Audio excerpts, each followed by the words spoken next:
Pinabulaanan ni Senator Jinggoy Estrada ang ulat na may 9 na senador ang gustong maibalik ang Confidential at Intelligence Fund ng Office of the Vice President at Department of Education. Naritong balita ni Margot Gonzalez. Hindi pa rin natatapos ang issue sa confidential. Si Coco Martin pupunta mga kapatid. Sabi ni Warrior Farms. Bakit naman? Hindi pa ba kayo nagsasawa sa pagmumukha ko?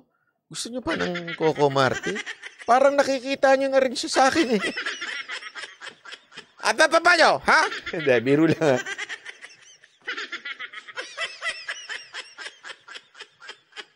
Si Coco Martin talaga, hindi pa ba kayo sawa sa pagmumukha ko? Talaga hindi bitaan nyo pa si Coco Martin? Funds na mga tanggapan ni Vice President at Deputy Secretary Sara Duterte. Sa isang executive session daw ng 14 na senador kamakailan, siyam daw dito ay bumoto o pumabor na maibalik ang confidential at ng intel. Ayan yung sinasabing fake news Tapos kakargahin naman natin. Fund ang Office of the Vice President at DepEd. Ang impormasyon ay galing daw sa hindi na pinangalanan na media entity. Bagay naman ang pinabulaanan ni Senator Jinggoy Estrada.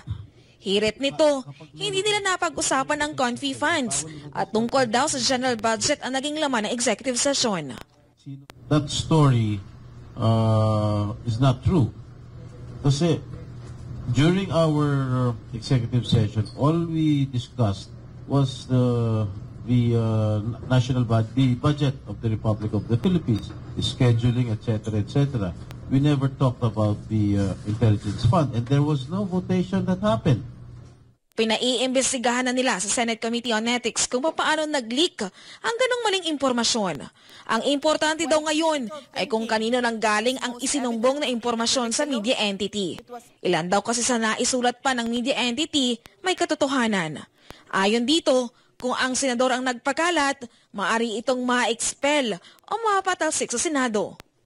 There are rules. Kapag meron kayo executive session, bawal lumabas na kahit anuman ang impormasyon.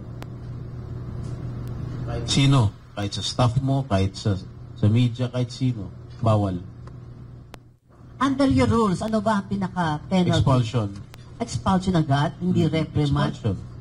Yan. So yung nagpakalat daw nung pinag-usapan dun sa loob, expulsion. Naku po, maganda yan. Sana, Senator Jinggoy, malaman nyo talaga. Ewan ko kung paano nila aalamin to, tsaka kung kaya ba nilang i-expel yung senator na nagpakalat niyan. Napaka-importante niya kasi that's actually, dapat sinabi niya nga dito na this is a national security issue. Dahil kaya nga ginagawa sa executive session para kasi napaka-sensitibong mga bagay ang pinag-uusapan doon. Tapos lalabas lang sa online news.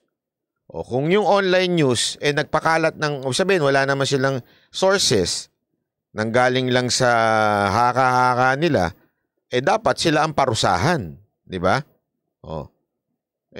Sana ganun. Kaya lang kasi kung meron senador, sana ma-expel talaga yung senador na yun.